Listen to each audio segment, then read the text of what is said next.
Did you know that sparks must fly before rockets can?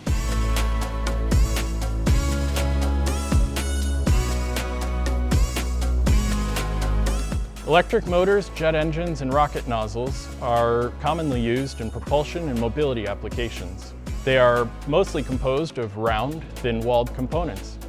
Advances in 3D printing technology are enabling higher performance and higher efficiency than ever before. Unfortunately, the technology has remained prohibitively expensive for small players to enter the market, until now. We have developed the world's first multi-metal 3D printer based on continuous powder deposition and scanning, enabling higher speeds and higher efficiency than ever before.